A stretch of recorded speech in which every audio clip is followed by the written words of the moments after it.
नमस्कार दोस्तों, मेरा नाम है विजय कुमार गिरी और मैं आप लोगों का एक बार फिर से स्वागत करता हूं अपने यूट्यूब चैनल जिसका नाम है सुहा क्लासेस फॉर एग्रीकल्चर। दोस्तों, आज हम लोग पढ़ने वाले हैं फंडामेंटल्स ऑफ एग्रीकल्चर के बारे में, जिसमें आज हम लोग पढ़ेंगे एग्रोनॉमी के बारे में। एग्रोनॉमी जो हमारा सब्जेक्ट है, इसके बारे में हम डिटेल में समझेंगे। मैं आप लोगों को बता दूं कि ये जो मैं सीरीज स्टार्ट कर रहा हूँ, ये सीरीज का पहला लेक्चर है। इसका नाम होने वाला है फंडामेंटल्स ऑफ एग्रीकल्चर, जिसमें आप लोगों को हर सब्जेक्ट के थोड़े थोड़े से चीजें, जो फंडामेंटल जो चीजें हैं, जो आधारभूत आवश्यकताएं हैं, जो आप बीएससी एग्रीकल्चर करते समय पढ़ते हो, उन सभी चीजों के बारे में यहाँ पर थोड़ा थोड़ा करके फंडामेंटल जो है वो क्लियर कराया जाएगा। तो अगर आपने चैनल को सब्सक्राइब नहीं कर रखा है, वीडियो को पहली बार देखने आ रहे हो, तो इसको सब्सक्राइब कर लो, क्योंकि आपको यहाँ पर रोज वीडियो देखने को मिलेगी शाम को 4 बजे ये मैं जो सीरीज स्टार्ट कर रहा हूँ, शाम को 4 बजे इस सीरीज की आपको एक वीडियो रोज मिलने लगेगी।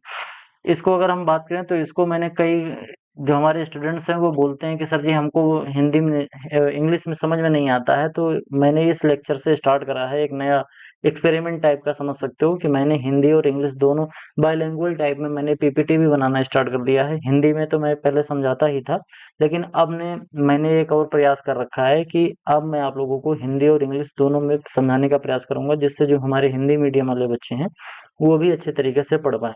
आप लोगों से एक गुजारिश है, अगर आप लोग ये पहली बार देख रहे हो तो वीडियो को लाइक जरूर करो, सब्सक्राइब जरूर करो, और अगर आप लोग को ये चैनल पसंद आ रहा है तो चैनल को सब्सक्राइब करो और दूसरों के, अपने दोस्त जो हैं उनको भी इस चैनल को ज्यादा से ज्यादा शेयर करो, क्योंकि यहाँ पर आपको क्वालिटी कंटेंट मिलेगा, केवल टाइम पास नहीं होगा। यहाँ पर केवल और केवल क्वालिटी कंटेंट मिलेगा, कोई टाइम पास वाली चीजें यहाँ पर नहीं होंगी। रोज शाम को आपको 4 बजे यहाँ पर एक वीडियो देखने को जरूर मिलेगा। चलिए आगे बढ़ते हैं।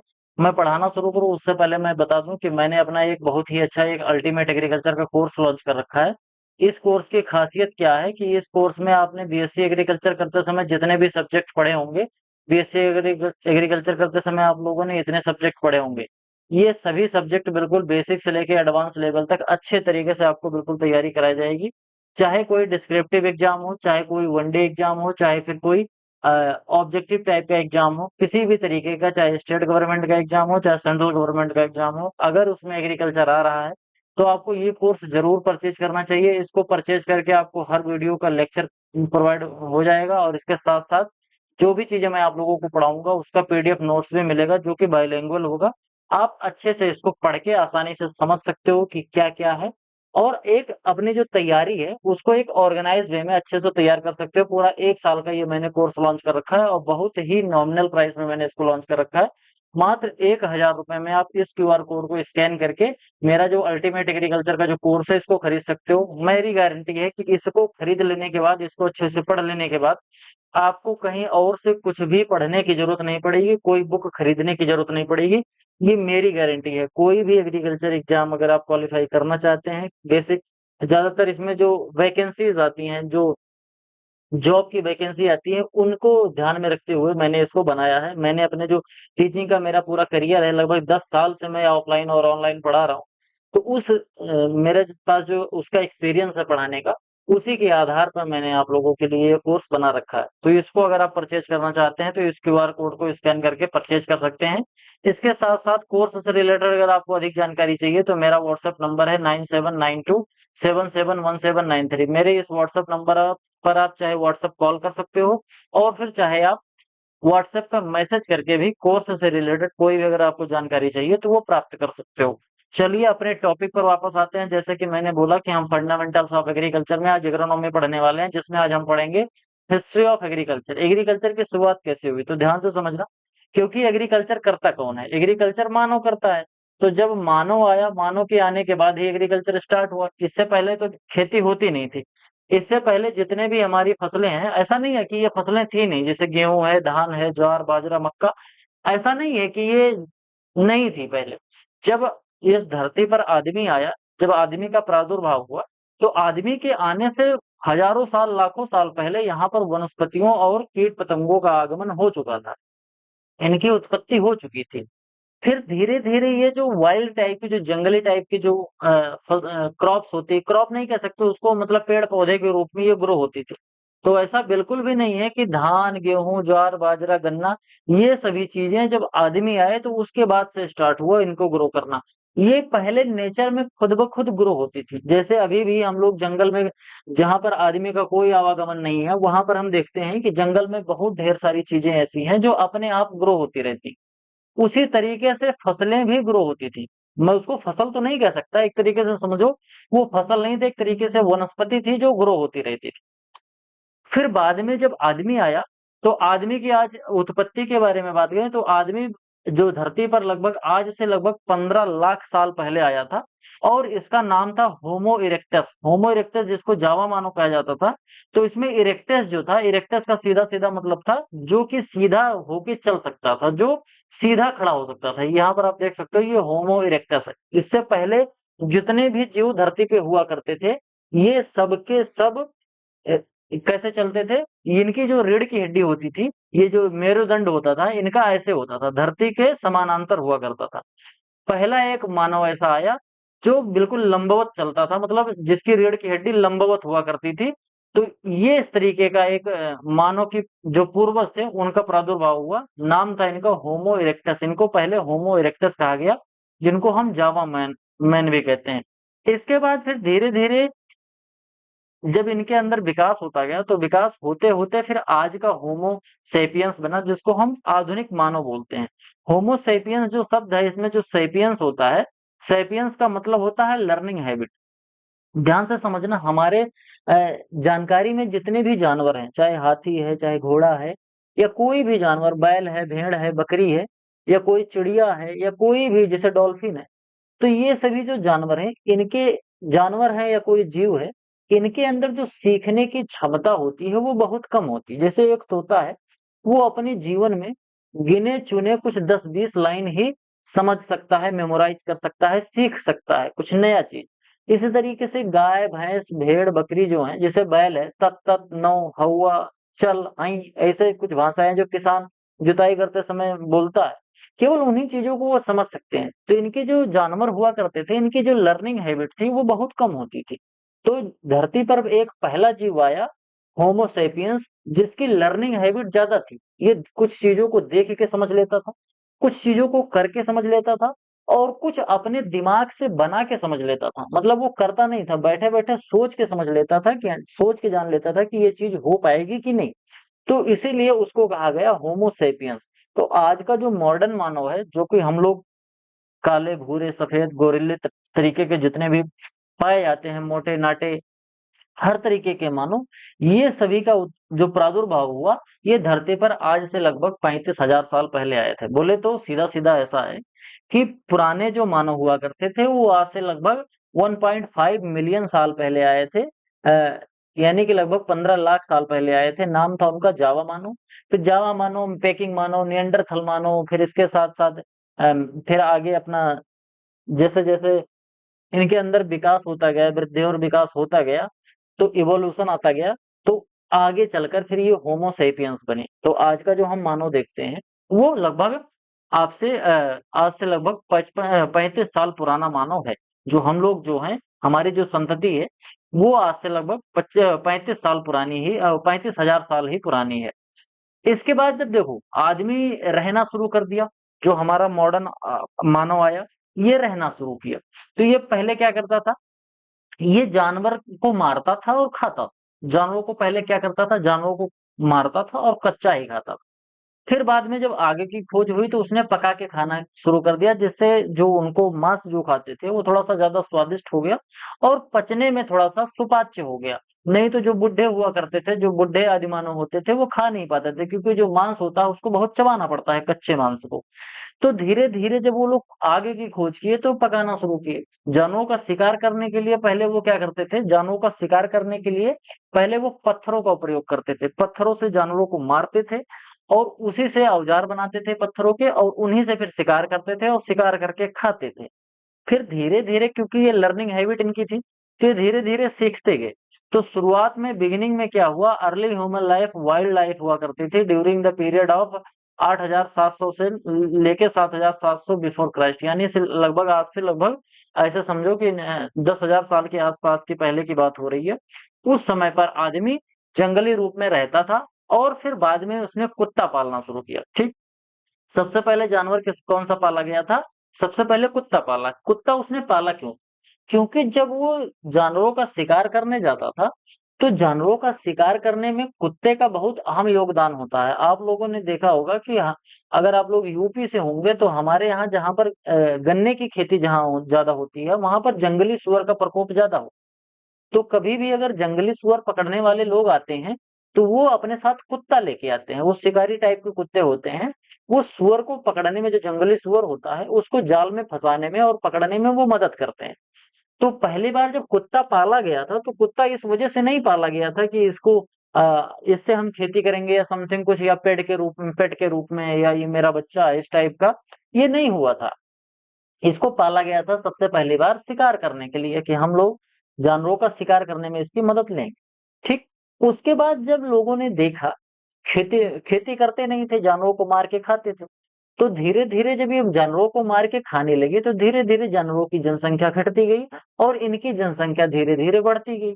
तो जब इनकी जनसंख्या बढ़ती गई, तो फिर इन्होंने आगे क्या किया, फिर इन्होंने भेड़ और बकरियों को फिर पालना शुरू कर दिया। अब भेड़-बकरियाँ स्टार्टिंग में जब ये पालते थे, तो इसका सीधा-सीधा ये क्या करते थे, इसका दूध और इसका मांस खाते थे।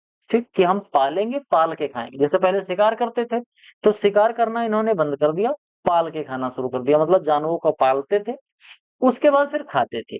इसके बाद फिर क्या हुआ कि धीरे-धीरे, क्योंकि इनके अंदर सीखने की क्षमता थी, तो ये फिर मांस से फिर आगे हट के फिर जो वेजिटेबल्स हैं, उनको खाना इन्होंने स्टार्ट किया। जैसे फल है, कंदमूल फल है, इन सब चीज़ों को फिर खाना स्टार्ट किया। फिर धीरे-धीरे जब देखते गए कि जानवरों की जनसंख्या भी घट रही है, और इसके साथ-साथ जो कंदमूल है, ये भी कई सीज़नल होते हैं, हर सीज़न में हर तरीके का फूड मिलता नहीं है। तो फिर धीरे-धीरे इन्होंने उसकी खेती करनी स्टार्ट करी। तो स्टार्टिंग में जो खेती शुरू हुई थी, वो शुरू हुई थी लगभग 7500 ईसा पूर्व में। यानी कि आज में लगभग 2000 साल और जोड़ दो, तो 7 और 2 9500 साल के आस-पास। यानी कि जो ईसा मसीह थे, उनके जन्म से लगभग 7500 साल पहले कृषि का जन्म हुआ। कृषि का जन्म हुआ कैसे था? जब ये जो वनस्पतियाँ होती थी, जो कंदमूल फल होते थे, जब इनको खाते थे, इसके साथ-साथ जो और हमारे एग्रोनॉमिकल जो क्रॉप्स हैं, ये जंगल में जो अपने आप ग्रो हो जाती थी, इनको ये लोग खाते थे। फिर बार-बार जब खाओगे और अनियंत्रित रूप से खाते जाओगे, तो उसको आपको कल्टीवेट खुद करना पड़ेगा। आपने महसूस करा होगा, जैसे मान लो ये एक तालाब है, उस तालाब में नेचुरली कुछ मछलियाँ प्राकृतिक तौर पर वहाँ पाई जा रही हैं। आप कुछ मछली खाओगे तो वहाँ पर बराबर उनका प्रजनन होता रहता है और वहाँ पर जनसंख्या बढ़ी रहेगी। मछलियाँ तालाब में हमेशा रहेंगी। लेकिन अगर आपने इसको ज़्यादा कर दिया, ज़्यादा खाने लगे आप मछली, मारने लगे, उसे तालाब से निकालने लगे, तो एक समय ऐसा आएगा कि तालाब के अंदर मछलियाँ कम हो जाएँगी। फिर आपको क्या करना पड़ेगा, मछली पालन करना पड़ेगा, मछलियों को संरक्षित करना पड़ेगा, उनके प्रजनन को बढ़ाना पड़ेगा, उनको ऐसा एनवायरनमेंट देना होगा जिससे वो ज़्यादा से ज़्यादा अपनी जनसंख्या को बढ़ा पाएँ, जिससे कि आपको मछलियाँ मिल पाएँ। तो जब आदमी ने ज़्यादा वनस्पतियों को खाना स्टार्ट किया, वनस्पति मतलब कंद-मूल, फल और ग्रेमिनी जो हमारी क्रॉप्स हैं, अनाज वाली फसलें, दाल वाली फसलें, जब इनको उन्होंने खाना शुरू किया, तो पहले जंगली जो उग जाती थी, उन्हीं को तोड़ लाते थे, निकाल के साफ करके उसको खाते थे, पका के। फिर धीरे-धीरे, क्योंकि अब बार-बार खाओगे तो खत्म होगी, तो जैसे इन्होंने जानवर पालना शुरू किया था, जब जानवर की जनसंख्या कम हुई थी, तो उसी तरीके से फिर इन्होंने खेती करना भी शुरू किया। तो स्टार्टिंग में ये जो खेती करते थे, तो इनका सीधा-सीधा मतलब होता था कि कहीं भी ज़मीन देख लो और उसी ज़मीन में थोड़ा-सा लोहे की खोज हो गई थी, क्योंकि उस समय जब खेती स्टार्ट हुई थी, तो उसके आस-पास में लोहे की खोज हो चुकी थी। तो लोहे की खोज हो जाने के बाद ये क्या करते थे, खेती क्या करते थे, खेत को थोड़ा-सा, मिट्टी जो होती थी, मिट्टी को थोड़ा-सा मैनिपुलेट करते थे, थोड़ा-सा थोड़ा गुड़ाई करते थे उसको। और इसके बाद फिर क्या करते थे कि जो जंगली सीड हुआ करते थे, उसको लाके वो छिटक देते थे कि हाँ, ये खाने वाला सीड है तो इसको छिटक देंगे, तो ये फिर बाद में जर्मिनेट हो जाएगा। और इसके लिए फिर नेचुरल जो बरसात होती थी, उसी बरसात से फिर वो ग्रो होता था। फिर धीरे-धीरे आदमी क्या होते गए, धीरे-धीरे ये ग्रुप में बसते गए, झुंड में रहते गए, क्योंकि एक तो जानवरों का खतरा होता था, जंगली जानवरों का। ऊपर से जब इनको शिकार करना होता था, तो शिकार करने के लिए भी कई लोग चाहिए। एक आदमी अकेले शिकार नहीं कर सकता, ढेर सारे झुंड में लोग होते हैं, तब एक जानवर को मार पाते हैं। तो ये एक साथ रहना शुरू किए। फिर जैसे हड़प्पा की सभ्यता है, मेसोपोटामिया की सभ्यता है, तो वहाँ के जो लोग थे वो नदियों के किनारे बसना शुरू किए। क्यों? क्योंकि नदियों के किनारे जब लोग बसेंगे तो वहां पर इनको पानी मिलेगा। पानी जो मिलेगा तो ये तो अपने लिए नहाने धोने के लिए, पीने के लिए पानी की बहुत जरूरत होती है। इसके साथ साथ खेती करने के लिए भी पानी की जरूरत होती है। हमारे पास पानी और मिट्टी दो बहुत ही इंपॉर्टेंट चीजें होती हैं अगर हमको खेती करनी है। अगर हमारे पास पानी नहीं है तो हम खेती नहीं कर सकते। तो इसीलिए जो मानव की जो प्राचीनतम सभ्यताएं हुआ करती थी, वो सभी सभ्यताएं नदियों के किनारे ही पनपती थी। फिर क्या हुआ कि धीरे धीरे जब ये खेती करना स्टार्ट किए, तो इन्होंने फिर खेती करने के तरीकों को भी समझना स्टार्ट किया कि क्या क्या करने से कैसे कैसे काम होता है। तो जब इन्होंने एक साइंटिफिक पर्पस से खेती करना स्टार्ट किया, तो उसी को कहा गया एग्रीकल्चर। ठीक। अभी तक मैंने आप लोगों को बताया कि आदमी आया, जानवर को मार के खाया, फिर जानवरों को पाला, फिर जानवरों को मार के खाया जो पाला हुआ था। उसके बाद ये कंदमूल फल खाना स्टार्ट किया, फिर उनको भी कल्टीवेट करना स्टार्ट किया। और जब इनको कल्टीवेट करना स्टार्ट किया, इनके बारे में थोड़ा समझना स्टार्ट किया कि किस सीजन में कौन सी फसल ग्रो होती है, कौन सी फसल का कौन सा भाग हम खाते हैं। धीरे धीरे क्योंकि लर्निंग हैबिट थी इनकी, तो ये सीखते गए सीखते गए सीखते गए, सीखते सीखते तो जो मॉडर्न कॉन्सेप्ट आया उसको कह दिया गया एग्रीकल्चर, जिसको हिंदी में हम लोग कहते हैं कृषि। तो एग्रीकल्चर जो शब्द है, ये बेसिकली जो एग्रीकल्चर वर्ड है, ये लैटिन भाषा का शब्द है। कोई भी अगर कल्चर लगा है, कोई भी हो, चाहे एग्रीकल्चर हो, चाहे फ्लोरिकल्चर हो, कोई भी कल्चर हो, अगर उसमें लास्ट में कल्चर लगा हुआ है, तो जितने भी कल्चर होते हैं वो सब लैटिन भाषा के शब्द होते हैं। तो जो एग्रीकल्चर है ये दो भाषा से मिलकर बना है। एक तो होता है एगर या फिर एग्रिक, और दूसरा होता है कल्ट्रा। तो एग्रिक जो शब्द है, एग्रिक शब्द का सीधा सीधा मतलब होता है सॉइल, और कल्ट्रा का मतलब होता है कल्टीवेशन। यानी कि मिट्टी और उसके साथ साथ कल्टीवेशन, बोले तो जुताई, खेत की जुताई करना ही क्या कहलाता है? एग्रीकल्चर। जैसे मैंने आप लोगों को बताया कि मिट्टी हमको चाहिए, उसके उसको क्या करते थे, थोड़ा सा मैनिपुलेट करते थे, यानी कि थोड़ी सी जुताई करते थे, और जुताई करके उसमें पानी डाल के सीड डाल देते थे और ग्रो हो जाती थी। ना कोई फर्टिलाइजर डालना है, ना कुछ और करना है, कोई और प्रक्रिया नहीं करनी है। बेसिक बेसिक जो इंपॉर्टेंट चीजें हैं केवल उतना ही करके अनाज उत्पादन करते थे।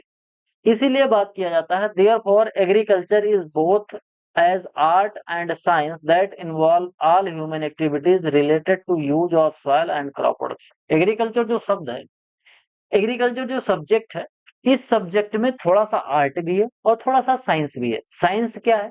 क्योंकि इसमें जो साइंटिफिक चीजें हैं, जो साइंटिफिक प्रिंसिपल्स हैं, उनका उपयोग किया जाता है, जिससे हम कम से कम अपने रिसोर्सेज में मैक्सिमम प्रोडक्शन ले पाए। ठीक। जैसे साइंटिफिक स्टडी का सीधा सीधा ऐसे समझो, साइंस का ऐसे इस्तेमाल होता है। जैसे हम ब्रीडिंग करते हैं, तो ब्रीडिंग करेंगे, कैसे कर पाएंगे? जब तक हम साइंस नहीं जानेंगे, जब तक हम जेनेटिक्स नहीं जानेंगे, तब तक हम ब्रीडिंग नहीं कर सकते, अच्छी वैरायटी डेवलप नहीं कर सकते। जब तक हम केमिस्ट्री नहीं जानेंगे, जो कि एक साइंस है, तब तक हम फर्टिलाइजर डेवलप नहीं कर सकते। जब तक हम साइंस नहीं जानेंगे, तब तक हम पौधे के अंदर जो मेटाबॉलिक एक्टिविटीज होती हैं, इनको नहीं समझ पाएंगे। तो ये सब चीजें समझने के लिए साइंस की जरूरत होती है। और खेती करना अपने आप में एक कला है। ठीक। मतलब हमारे पास जो साइंटिफिक प्रिंसिपल्स उपलब्ध हैं, उनको कितने अच्छे तरीके से हम यूज कर पाते हैं। साइंटिफिक प्रिंसिपल्स को जब हम अप्लाई करने लगते हैं, तो साइंटिफिक प्रिंसिपल को अच्छे से अप्लाई करने में आर्ट का काम आता है, यानी कि कला का काम आता है। ध्यान से समझना। जैसे ट्रैक्टर है, ट्रैक्टर किसका उपज है? ट्रैक्टर साइंस और टेक्नोलॉजी का उपज है। अब ट्रैक्टर साइंस और टेक्नोलॉजी की मदद से बन गया, लेकिन अगर उसको चलाने की आपके पास कला नहीं है, कला समझ लो, मतलब उसको चलाने की आपके पास उसका हुनर नहीं है, तो आप उससे जुताई ही नहीं कर सकते। तो इसीलिए जो एग्रीकल्चर है, उसमें आपको साइंस और आर्ट, और इसके साथ साथ टेक्नोलॉजी, आर्ट साइंस और टेक्नोलॉजी, ये तीनों चीजों का बराबर इसमें मेल जोल होता है। तो उसी से बनता है हमारा एग्रीकल्चर। आप लोगों ने बीएससी एग्रीकल्चर करते समय पढ़ा होगा, या अगर आप कर रहे होंगे तो आप पढ़ेंगे। इसमें आप थोड़ा सा इंजीनियरिंग भी पढ़ते हो, जो कि पूरा टेक्नोलॉजी होता है। जैसे ड्रोन टेक्नोलॉजी होता है, इसके साथ साथ फर्टिलाइजर की मैन्युफैक्चरिंग होती है। ये सभी डिफरेंट डिफरेंट टाइप की टेक्नोलॉजीज का उपयोग होता है, उसको आप पढ़ोगे। इसके साथ साथ जो जेनेटिक्स, इसके साथ साथ जो प्योर साइंस होता है, जैसे फिजियोलॉजी है, जेनेटिक्स है, बायोकेमिस्ट्री है, ये कुछ ऐसे सब्जेक्ट हैं जो प्योर साइंस है। कुछ इसमें आप आर्ट भी पढ़ोगे। तो एग्रीकल्चर में तीनों चीजों का समावेश होता है, इसीलिए एग्रीकल्चर के लड़के थोड़ा थोड़ा हर चीज को पढ़ते हैं। 8 सेमेस्टर में लगभग 64 सब्जेक्ट ये लोग पढ़ते हैं। अब आगे हम बात करते हैं बर्थ ऑफ एग्रोनॉमी। अब जब हम एग्रीकल्चर की बात करते हैं तो एग्रीकल्चर में ढेर सारे ब्रांचेस हैं। जैसे एग्रीकल्चर में आपका एग्रोनॉमी है, हार्टिकल्चर है, फिर हार्टिकल्चर में ढेर सारे ब्रांचेस हैं, एंटोमोलॉजी है, पैथोलॉजी है, फ्लोरिकल्चर है, डिफरेंट डिफरेंट टाइप की ब्रांचेस हैं। आगे कभी मैं आपको फिर से पढ़ाऊंगा इस चीजों के बारे में। तो एग्रीकल्चर में जो सबसे मेन ब्रांच है वो है एग्रोनॉमी। एग्रोनॉमी के बारे में बात करें तो the discovery of and use of iron revolutionized agriculture. However, it was later recognized that poor field management was causing soil productivity to decrease. ध्यान से समझना। एग्रोनॉमी सीधे सीधे बर्थ इसका कहाँ से हो रहा है? तो एग्रोनॉमी का बर्थ ऐसे हो रहा है कि जैसे मैंने आप लोगों को बताया कि खेती लोग करते थे, तो मिट्टी की जुताई किए, उसमें पानी डाल दिए और उसके साथ साथ उसमें सीड डाल दिए तो पौधा उग गया, उसको हार्वेस्ट कर लिया, काम खत्म। लोहे की खोज हो गई, फिर लोग और अच्छे से टिलेज करना स्टार्ट किए। अब जब टिलेज की संख्या बढ़ाएंगे तो जब प्रॉपर सीड बेड बन जाती है तो हमारा जो जर्मिनेशन होता है वो अच्छा होता है। तो अगर जर्मिनेशन हमारा अच्छा हुआ तो हमको एक अच्छे फसल मिलने की संभावना बढ़ जाती। तो अब क्योंकि हमारी हार्वेस्टिंग हमारा जो टिलेज है वो अच्छे से होने लगा, तो न्यूट्रिएंट की जो मात्रा थी मिट्टी के अंदर, वो साल दर साल जब हम एक ही खेत में बार बार खेती करते गए, साल दर साल अलग अलग फसल लगाते गए, तो धीरे धीरे जो मिट्टी की उत्पादन क्षमता थी, मिट्टी के अंदर के जो न्यूट्रिएंट थे, उनका धीरे धीरे ह्रास होने लगा, धीरे धीरे वो कम होने लगे। और जब मिट्टी के अंदर जो न्यूट्रिएंट हैं वो कम होने लगे, तो फिर एक कॉन्सेप्ट आया एग्रोनॉमी का, कि हम किस तरीके से मिट्टी को बिना खराब किए हुए, मिट्टी के अंदर के जो न्यूट्रिएंट है उनको कम से कम लॉस किए हुए, जो मिट्टी की प्रोडक्टिविटी है वो बनी रहे, उसकी फर्टिलिटी बिल्कुल बनी रहे, और हम मैक्सिमम प्रोडक्शन ले पाए। जब हमारे दिमाग में ये भी आने लगा कि मिट्टी को बर्बाद नहीं करना है और साथ में खेती भी करते रहना है, फसलों उगाना है, वहीं से फिर जन्म हुआ एग्रोनॉमी का।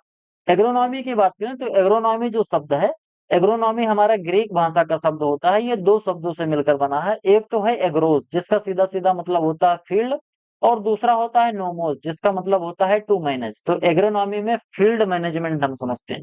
एग्रीकल्चर में खेत की जुताई होता है, यानी कि सॉइल कल्टीवेशन होता है, और इसमें फील्ड मैनेजमेंट होता है। नोमोस का मतलब क्या होता है? मैनेज करना। तो जब हमने खेत को मैनेज करना स्टार्ट किया कि प्रॉपर हम ऐसे टिलेज करेंगे, इस तरीके से खेत को मैनेज करेंगे जिससे जो हमारा खेत है उसकी उत्पादन क्षमता घटे ना, तो वहीं से प्रादुर्भाव हुआ हमारा एग्रोनॉमी का। एग्रोनॉमी जो है वो ब्रांच है एग्रीकल्चरल साइंस की that deals with managing the field to provide a favourable environment for crop to achieve higher productivity and quantity. ध्यान से समझना, जो एग्रोनॉमी है, जैसे मैंने अभी थोड़ी देर पहले आपको बताया कि एग्रोनॉमी जो है वो एग्रीकल्चरल साइंस का एक ब्रांच है। इसका सीधा सीधा यही मतलब होता है, एग्रोनॉमी का सीधा यही काम होता है कि हमारे पास जो फील्ड है उसको हम कितनी अच्छी तरीके से मैनेज करें जिससे कि क्रॉप को एक अच्छा फेवरेबल एनवायरमेंटल कंडीशन मिल जाए, जिससे कि हमारा प्रोडक्शन जो है वो बढ़े, और हमारा जो प्रोडक्शन की क्वालिटी है, क्वालिटी भी बढ़े और क्वांटिटी भी बढ़े, ये दोनों चीजें हो जाए तो उसी को हम बोलते हैं एग्रोनॉमी। इसमें हम सॉइल को मैनेज करने का काम करते हैं जिससे हमारी सॉइल की प्रोडक्टिविटी बनी रहे। अब जब हम एग्रोनॉमी की बात करते हैं तो एग्रोनॉमी में दो लोग बहुत ज्यादा इंपॉर्टेंट हैं। एक तो है हमारे पीटरो डे कसेंजी, ठीक। ये एक पहले व्यक्ति थे जिन्होंने अपनी पुस्तक लिखी थी ओपस रूलालियम कामोधर्मा, इन्होंने एक बुक लिख के रखी थी। इसी वजह से इन्होंने क्या किया था कि जो उस समय एग्रीकल्चर किया जाता था तो इन्होंने जो चीजें सीखी थी, ऐसा नहीं कि इन्होंने अपने पास रिसर्च किया, इन्होंने संग्रहित किया था। मतलब जो एग्रीकल्चर के थोड़े थोड़े साहित्य हुआ करते थे, मतलब कोई किसान के पास कुछ और अनुभव है, कोई किसान के पास और अनुभव है, किसी के पास और अनुभव है, तो इसी तरीके से उन्होंने ढेर सारे किसानों के जो अनुभव थे और कुछ जो अपने व्यक्तिगत अनुभव थे, उन सभी चीजों को एक में कंबाइन करके एक बुक लिखी थी। नाम था ओपस रूरालियम कामोधर्मा। तो इसी बुक को उन्होंने सबसे पहली बार कंपाइल किया था, एग्रीकल्चर की ये पहली बुक हुआ करती थी। इसीलिए इनको क्या बोलते हैं? फादर ऑफ एग्रोनॉमी इनको कहा जाता है। दूसरे हमारे जो वैज्ञानिक थे या दूसरे जो पायोनियर थे एग्रोनॉमी में, उनका नाम था जेंथ्रो टुल। जेंथ्रो टुल ने एक बुक लिखी थी, हार्स होइंग हस्बेंड्री। इन्होंने क्या किया था, हार्स होइंग हस्बेंड्री बुक लिखी थी। और इसी हार्स होइंग हस्बेंड्री जो बुक थी, इसी बुक से प्रभावित होकर फिर आगे चलकर सीड ड्रिल बना, और हॉर्स डाउन जो कल्टीवेटर है वो बना। सीधे सीधे जो सीड ड्रिल होता है यानी कि बीज की बुआई का यंत्र बना, और जो घोड़े से चलने वाला कल्टीवेटर बना, जिससे घोड़े से और बैलों से जुताई हो सके। तो जेंथ्रो टुल ने इसको बनाया था। ठीक। वैसे जेंथ्रो टूल ने तो जो चीज बनाई थी वो थोड़ा सा नॉर्मल, थोड़ा सा अत्याधुनिक टाइप की थी। बाकी भारत में जो देसी हल है वो इससे काफी ज्यादा पहले लोग यूज करते थे, लेकिन ऐसा था नहीं, मतलब कि कोई कंपाइल करता या ऑर्गेनाइज वे में कोई था नहीं, तो इस वजह से हम इंडिया के जो लोग हैं वहां पर इनको पढ़ने को नहीं मिलता, कोई इंडियन इसमें नाम नहीं मिलेगा। तो जेंथ्रो जो टूल थे, जेंथ्रो टूल ने हार्स होइंग हस्बेंड्री नाम की बुक लिखी थी। और इसी वजह से इनको क्या बोला जाता है, इनको फादर ऑफ जीरो टिलेज भी बोला जाता है, क्योंकि इन्होंने टिलेज वाला काम जो था वो सबसे पहली बार हॉर्स ड्राउन यानी कि घोड़े से चलने वाला कल्टीवेटर का इस्तेमाल करा था। और इसी वजह से इनको फादर ऑफ टिलेज भी कहते हैं। और इन्होंने एक कॉन्सेप्ट और दिया था जीरो टिलेज का, तो इसी वजह से इनको फादर ऑफ जीरो टिलेज भी कहा जाता था। और इन्होंने ही सबसे पहले खरपतवार के लिए वीड शब्द का इस्तेमाल किया था। ठीक। जो खरपतवार होता है उसके लिए इन्होंने सबसे पहले वीड का इस्तेमाल किया था। नहीं तो लोग आइडेंटिफाई नहीं कर पाते थे कि हमारा क्रॉप क्या है और वीड क्या है। मतलब आइडेंटिफाई तो करते ही थे, लेकिन उसके लिए शब्द नहीं था। जैसे भारत के लोग खरपतवार कहते थे, उसी तरीके से इसको इन्होंने वीड कहा। फिर बाद में पूरी दुनिया ने ही इसको वीड कहना स्टार्ट कर दिया। तो ये दो चीजें हुई थी। इन्होंने क्या किया था, पेट्रो डी क्रसेंजी ने किया था कि जो भी लिटरेचर उस समय एग्रोनॉमी से रिलेटेड थे उनको कंपाइल किया था। अपनी बुक थी ओपस रूरालियम कामोधर्मा। जेंथ्रोटूल ने अपनी बुक लिखी थी हॉर्स होइंग हस्बेंड्री, यानी कि जो घोड़ा था, घोड़े से खेती कैसे करा जाए। और सीड ड्रिल का फिर इन्होंने इन्हीं के काम के आधार पर फिर सीड ड्रिल का आविष्कार हुआ था। सीड ड्रिल का आविष्कार जेंथ्रोटूल ने नहीं किया था। इनका जो काम था उसी काम के आधार पर, उसी काम को लोगों ने पढ़ के समझ के फिर उसी बेसिस पर इन्होंने सीड ड्रिल, आगे चलकर फिर लोगों ने सीड ड्रिल का आविष्कार किया, जिससे कि जो बीज की बुआई है वो भी एक वैज्ञानिक तरीके से होना स्टार्ट हुआ।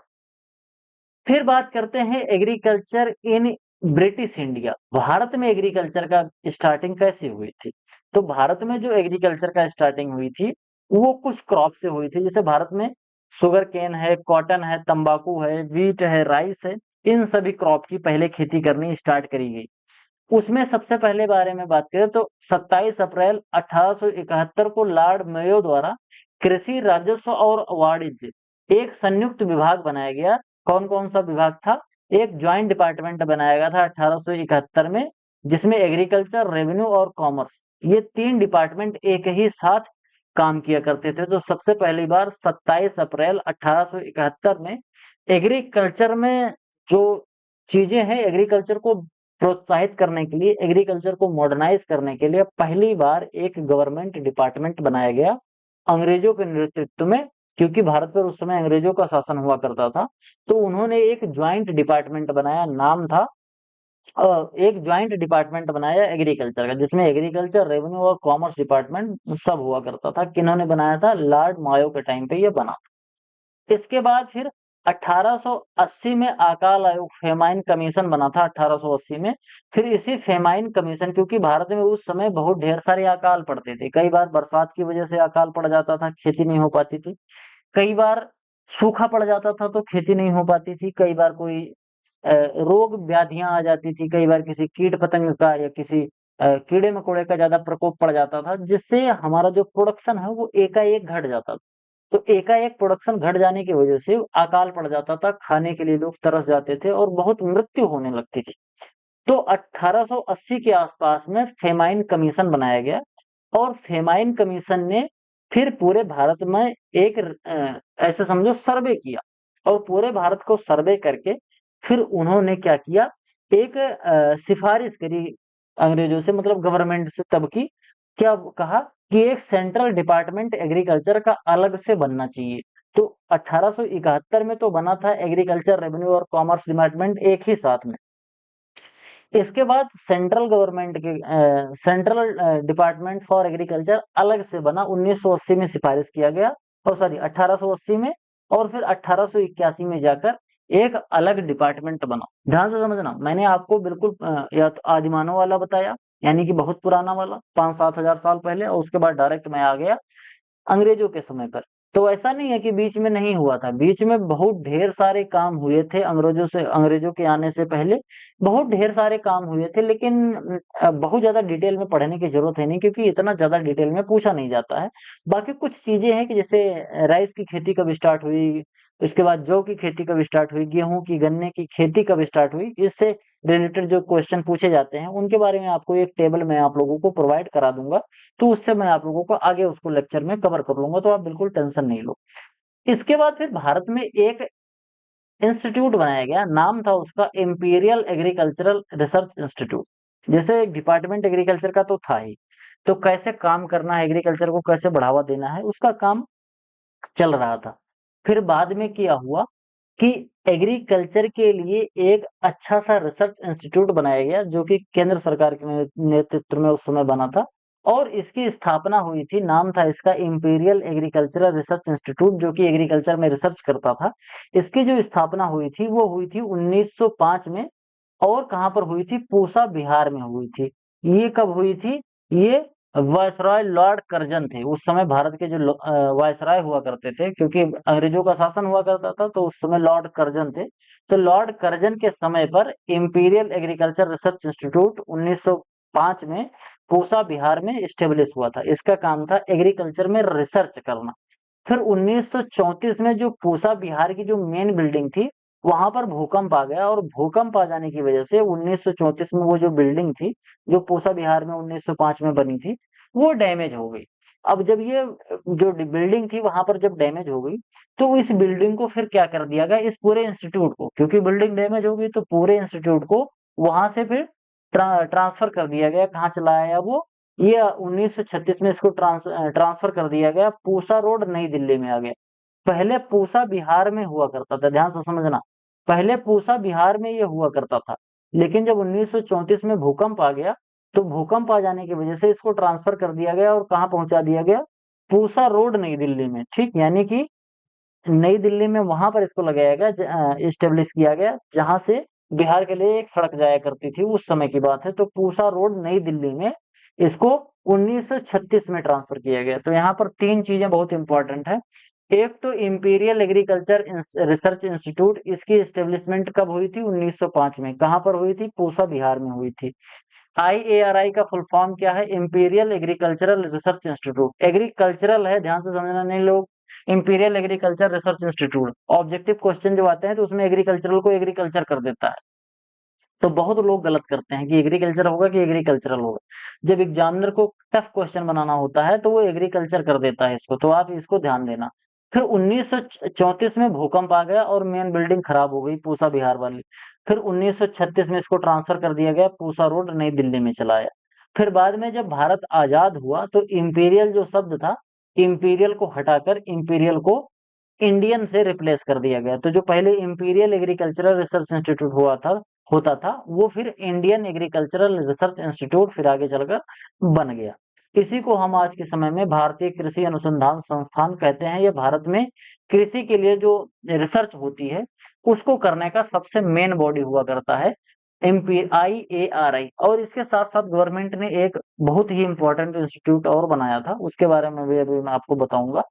फिर इसके बाद क्या हुआ, 1958 में IARI जो है, इसको एक डीम्ड यूनिवर्सिटी का तमगा दे दिया गया। जो यूनिवर्सिटी ग्रांट कमीशन होता है, UGC, इन्होंने इसको डीम्ड यूनिवर्सिटी का दर्जा दे दिया। ध्यान से समझना, ये बेसिकली क्या हुआ करता था, एक एग्रीकल्चर रिसर्च इंस्टीट्यूट हुआ करता था।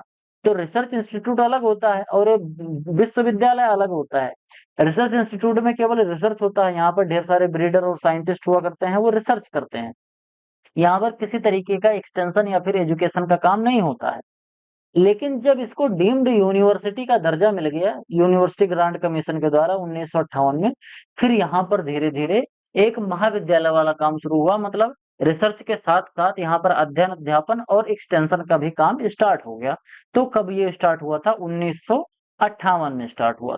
दूसरा एक बहुत इंपॉर्टेंट एग्रीकल्चर के लिए जो इंस्टीट्यूट है इंडिया में, वो है आईसीएआर। आईसीएआर, तो आईसीएआर का जो था, उसके लिए रॉयल कमीशन ऑन एग्रीकल्चर बनाया गया था। और उन्होंने 1926 में, उस समय वायसराय हुआ करते थे लिनलिथ ग्रो। तो लिनलिथ ग्रो जो हुआ करते थे, इन्होंने एक कमीशन बनाया था, रॉयल कमीशन ऑन एग्रीकल्चर, 1926 में। इसके बाद इसी रॉयल कमीशन ऑन एग्रीकल्चर के रिकमेंडेशन के बाद एक इंस्टीट्यूट बनाया गया, एक रिसर्च सेंटर बनाया गया, जिसका नाम था imperial council of agriculture research. ठीक, ये कब बनाया गया? ये 16 जुलाई 1929 में। ठीक, यानी कि 1926 में क्या हुआ था? 1926 में रॉयल कमीशन ऑन एग्रीकल्चर बना था, एक कमीशन बनाया गया एग्रीकल्चर का। किसके नेतृत्व में? ये लिनलिथ ग्रो के नेतृत्व में। उस समय भारत के वायसराय हुआ करते थे लिनलिथ ग्रो।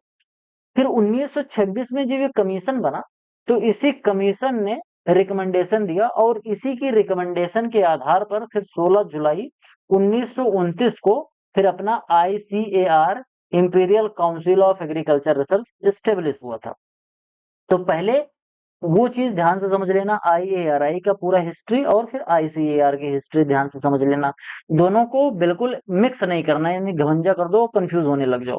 तो 16 जुलाई 1929 को आईसीआर डे के रूप में इसको मनाया भी जाता है, 16 जुलाई 1929 को, क्योंकि इसी दिन आईसीएआर की स्थापना हुई थी। फिर बाद में जब भारत आजाद हुआ, तो जिस तरह से आईएआरआई में इंपीरियल को हटा के इंडियन कर दिया गया था, उसी तरीके से यहाँ पर भी इंपीरियल जो शब्द था, इसको हटा के इंडियन कर दिया गया। तो जो पहले imperial council of agricultural research हुआ करता था, ये आगे चलकर Indian council of agricultural research इसको कर दिया गया। फिर बाद में 1966 में ICR was reconstituted as a fully autonomous body. It's first director general, फिर इसको बाद में क्या कर दिया गया? 1966 में इसको पूर्ण स्वायत्त निकाय बना दिया गया, बोलो तो एक ऑटोनॉमस बॉडी बना दिया गया इसको।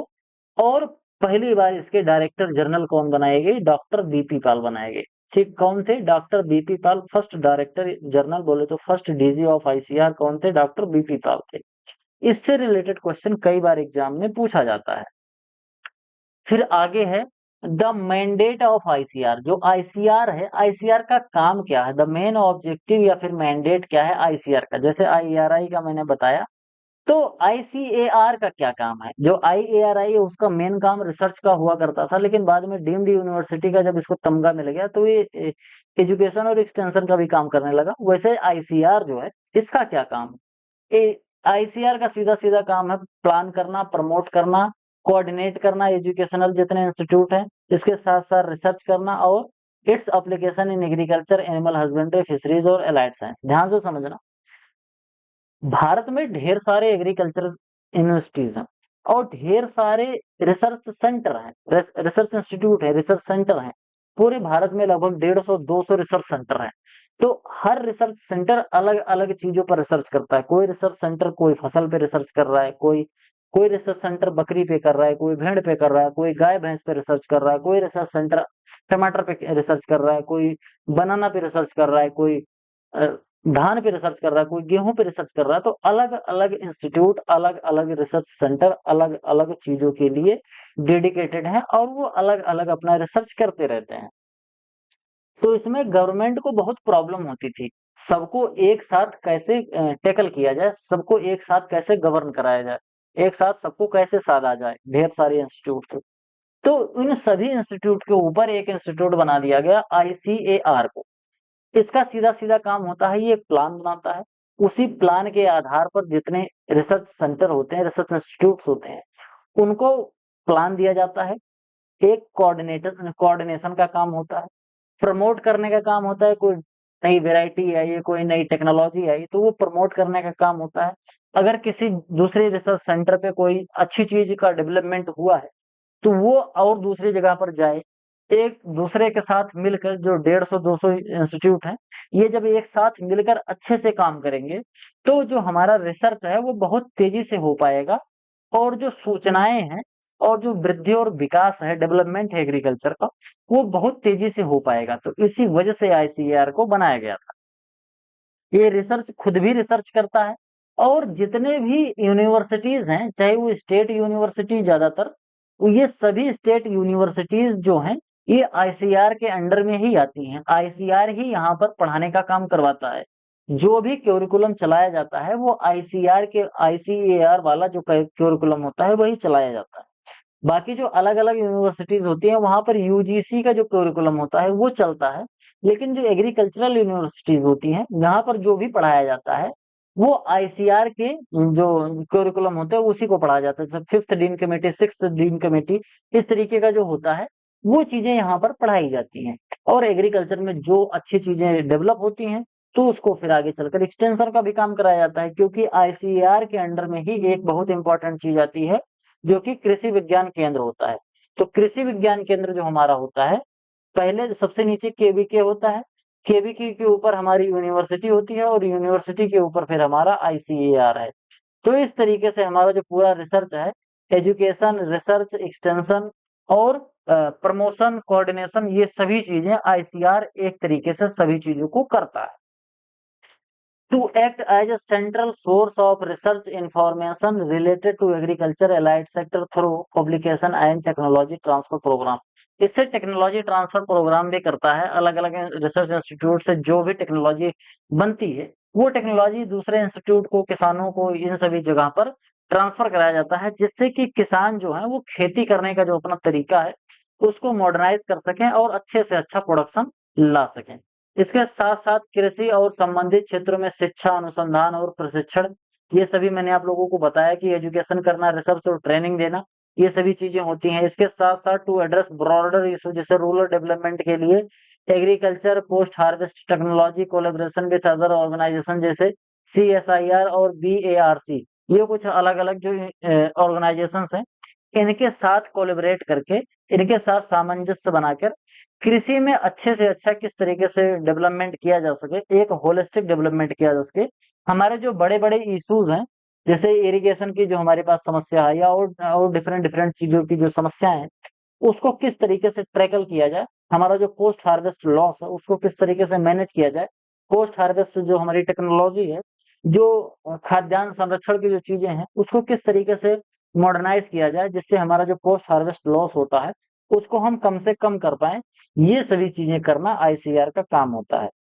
To do all other thing necessary to achieve the societies of, और इसके साथ साथ जो एग्रीकल्चर से रिलेटेड जो भी किसान है उनके वेलफेयर के लिए कोई भी और अलग से काम है, ये सभी चीजें आईसीएआर करता है। किसके देख रेख में ये चीजें होती हैं? ये सेंट्रल गवर्नमेंट के अंदर आता है। सेंट्रल गवर्नमेंट की एक बॉडी है, ऑटोनॉमस बॉडी होती है, उसी के अंडर में ये सभी चीजें की जाती हैं। हायर हायर एजुकेशन की बात करते हैं हम। इंडिया में हायर एजुकेशन एग्रीकल्चर में कैसे कैसे स्टार्ट हुआ था? तो 1901 से 1905 के बीच में, यानी कि इन 5 सालों के अंदर अंदर भारत में 6 एग्रीकल्चर कॉलेज बनाए गए थे। कौन कौन से? एक एग्रीकल्चर कॉलेज पुणे में था, कानपुर में था, सबौर में, नागपुर में, लॉयलपुर जो कि अब पाकिस्तान में है, और कोयम्बटूर में। कुल मिला के ये 6 जो एग्रीकल्चरल कॉलेज थे, ये स्टार्टिंग में बनाए गए थे 1901 में। 1901 से 1905 में पूरे भारत में अलग अलग जोन में, जैसे कानपुर में, पुणे में, सबौर में, नागपुर में, लॉयलपुर और कोयम्बटूर, इन सब जगह पर बनाया गया था। जहां से मैंने ग्रेजुएशन और पोस्ट ग्रेजुएशन किया है अपना CS से, वहां पर भी ये पहली बार खुला था। जो कि हमारा जो CSC है, ये बाद में चलकर इसका नाम चेंज हो गया। उस समय ये एग्रीकल्चरल कॉलेज हुआ करता था जहां पर एग्रीकल्चर की डिग्री दी जाती थी। तो ये हमारा जो कानपुर था, वो 1901 से 1905 के बीच में इसका एस्टेब्लिशमेंट हुआ था। तो पूरे भारत में 6 एग्रीकल्चर कॉलेज बनाए गए थे, जिससे कि एग्रीकल्चर जो है उसको एजुकेट किया जा सके, एक ऐसे लोगों का समूह बनाया जा सके जिनको एग्रीकल्चर के बारे में अच्छा सा नॉलेज है, जो किसानों को बता पाए और इसके साथ साथ आगे चलकर रिसर्च करने वाला काम भी कर पाए। इसके बाद फिर 1960 में एक एग्रीकल्चर की यूनिवर्सिटी बनाई गई, जो सबसे पहली एग्रीकल्चरल यूनिवर्सिटी थी पूरे भारत में। वो थी पंतनगर में, उत्तराखंड में बनाई गई थी, जिसका नाम था Govind Ballabh Pant. Govind Ballabh Pant university of agriculture and technology ये बनाया गया था। इसके जो अध्यक्ष हुआ करते थे डॉक्टर एस राधाकृष्णन हुआ करते थे, इन्हीं की सिफारिश पर इसको बनाया गया था।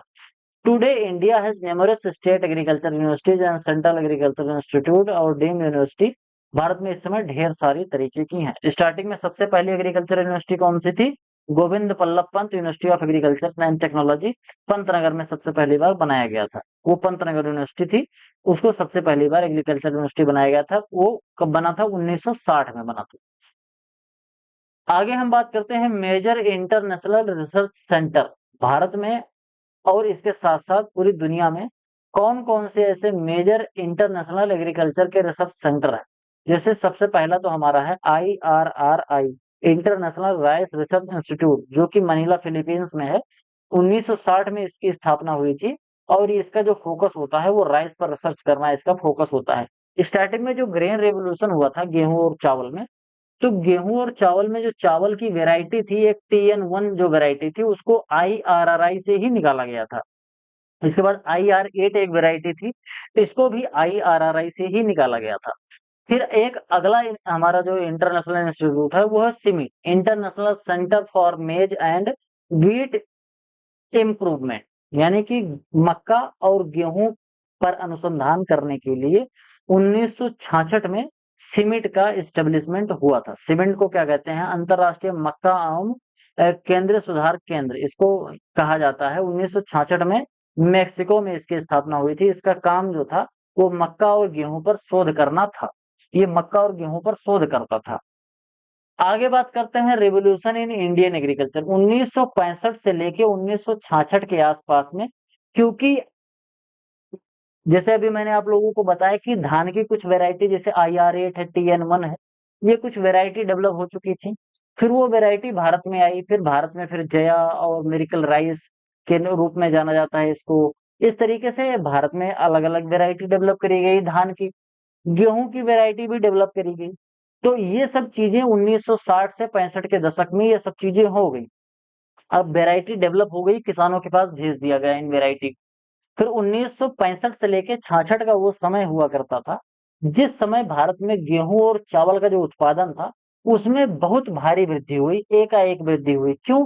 क्योंकि हमने फर्टिलाइजर का उपयोग करना शुरू कर दिया और इसके साथ साथ हमने अच्छी अच्छी वेराइटीज का डेवलपमेंट किया जो कि हाई यील्डिंग वेराइटी थी, जिनसे कि हमारा जो यील्ड है वो एकाएक बहुत ज्यादा बढ़ गया।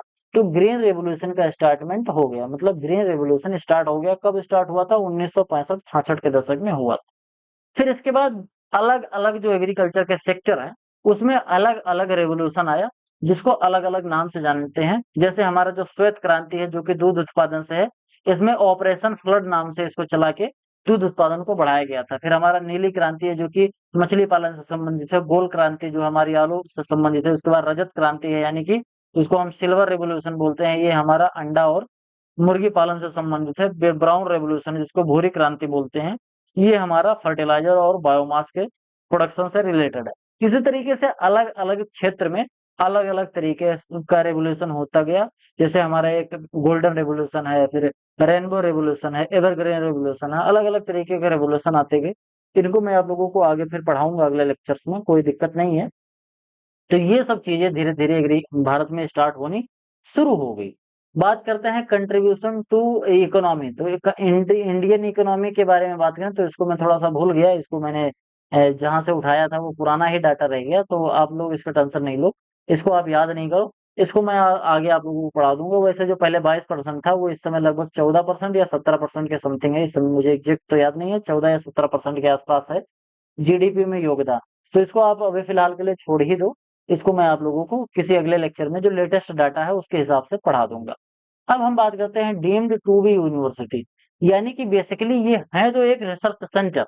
ठीक, ये बेसिकली रिसर्च सेंटर है जो कि रिसर्च करते हैं, लेकिन इनको यूनिवर्सिटी का भी दर्जा दिया गया है, इसलिए इनको डीम्ड टू बी यूनिवर्सिटी कहा जाता है। ये बेसिकली है एक रिसर्च सेंटर, लेकिन ये यूनिवर्सिटी वाला भी काम करते हैं। बोले तो ये पढ़ाने का भी और एक्सटेंशन का भी काम करते हैं।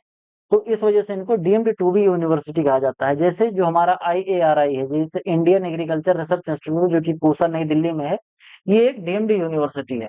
इसके साथ साथ भारतीय पशु चिकित्सा अनुसंधान संस्थान जो कि उत्तर प्रदेश में है, IVRI, national dairy research institute, ये करनाल हरियाणा में है। फिर central institute of fisheries education जो कि हमारा मुंबई महाराष्ट्र में है। IIA इलाहाबाद एग्रीकल्चर इंस्टीट्यूट जो कि इलाहाबाद उत्तर प्रदेश में है, जो कि अब प्रयागराज हो गया। तो ये कुछ हैं जो डीम्ड टू बी यूनिवर्सिटी है, मतलब इनको यूनिवर्सिटी का दर्जा प्राप्त है। ये यूनिवर्सिटी नहीं है, क्योंकि आप यहाँ पर देखो सब रिसर्च इंस्टीट्यूट हैं, लेकिन इनको यूनिवर्सिटी का दर्जा दिया गया। आगे है हमारा major agriculture research institute. Bharat में कितने एग्रीकल्चर रिसर्च इंस्टीट्यूट हैं, उसमें जो कुछ मेजर हैं उनके बारे में बात करें। जैसे हमारा एक है CARI central agriculture research institute, port Blair, Andaman Nicobar द्वीप समूह में। CAZRI central arid zone research institute जो कि जोधपुर राजस्थान में, जिसको हम बोलते हैं केंद्रीय शुष्क क्षेत्र अनुसंधान संस्थान जोधपुर राजस्थान। CIAE केंद्रीय कृषि अभियांत्रिकी संस्थान भोपाल, जिसको हम central institute of agriculture engineering Bhopal Madhya Pradesh में है। Central institute of arid horticulture जो कि बीकानेर राजस्थान में है। Central institute of cotton research Nagpur Maharashtra में है। Central institute of post harvest engineering and technology Ludhiana Punjab में है। Central institute of research on cotton technology ये मुंबई महाराष्ट्र में है। इसको याद कैसे करोगे, ध्यान से समझना। इसमें एक तो आप फुल फॉर्म याद कर लेना।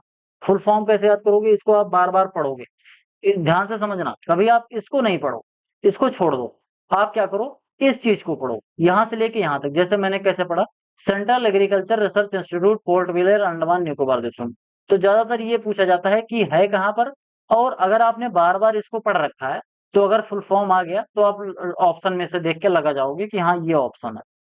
तो इसमें जो आपका एग्रीकल्चरल रिसर्च करने का वो पोर्ट ब्लेयर में है। एरिड जोन बोले तो जो शुष्क क्षेत्रों में खेती कैसे करें, इसके लिए जोधपुर राजस्थान में सेंटर है। और एग्रीकल्चर में इंजीनियरिंग का कैसे इस्तेमाल किया जाए, अलग अलग जो हमारे पास इंजीनियरिंग के जो इक्विपमेंट होते हैं टिलेज के और स्प्रे करने के या और इंटरकल्चरल ऑपरेशन करने के लिए जो हमारे पास टूल बनते हैं, वो भोपाल मध्य प्रदेश पे इस पर रिसर्च होता है। एरिड जो शुष्क हमारा बागवानी है उसके लिए बीकानेर में है। इसके साथ साथ कॉटन महाराष्ट्र में है। पोस्ट हार्वेस्ट के लिए हमारा लुधियाना पंजाब में है। कॉटन पे रिसर्च करने के लिए मुंबई महाराष्ट्र में है। तो ध्यान से समझना, एक नागपुर महाराष्ट्र में है, एक मुंबई महाराष्ट्र में है। तो नागपुर महाराष्ट्र में central institute of cotton research है, और यहाँ पर central institute of research on cotton technology. Technology कहाँ पर है, मुंबई में है, और रिसर्च सेंटर कहाँ पर है, नागपुर महाराष्ट्र में है। तो ये चीज ध्यान रखना, कुछ चीजें इसमें जो है वो कंफ्यूजिंग है। आगे है हमारा सेंट्रल इंस्टीट्यूट ऑफ सब ट्रॉपिकल हार्टिकल्चर जो कि लखनऊ उत्तर प्रदेश में है। Central institute of temperate horticulture Srinagar Jammu Kashmir में है, जिसको हम केंद्रीय शीतोष्ण बागवानी संस्थान Srinagar Jammu Kashmir. Central plantation crop research institute हमारा केसरगढ़ केरला में है। Central potato research centre Shimla में है, जो कि हम कुफरी कहते हैं। कुफरी एक जगह है शिमला हिमाचल प्रदेश में, वहां पर है। अगला है हमारा central research institute of for dry land agriculture, ये हैदराबाद आंध्र प्रदेश में है। Central research institute for jute and allied fibre Barrackpore West Bengal में है। सेंट्रल राइस रिसर्च इंस्टीट्यूट जो हमारा है वो कहाँ पर है, कटक उड़ीसा में है। अगला है हमारा central soil salinity research institute Karnal Haryana में है। Central soil and water conservation research and training institute Dehradun Uttarakhand में है। Central tobacco research institute Rajahmundry Andhra Pradesh में है। Central tuber crop research institute Thiruvananthapuram Kerala में है। Central agricultural statistics research institute ये कहाँ पर है, ये हमारा नई दिल्ली में है। Indian grassland and fodder research institute ये हमारा झांसी में। Indian institute of horticulture research ये हमारा बेंगलुरु कर्नाटक में है। इसके साथ साथ फिर हमारे मेजर एग्रीकल्चर जो और इंस्टीट्यूट हैं वो है Indian institute of pulses research, ये कानपुर में है। Indian institute of soil science ये भोपाल मध्य प्रदेश में है।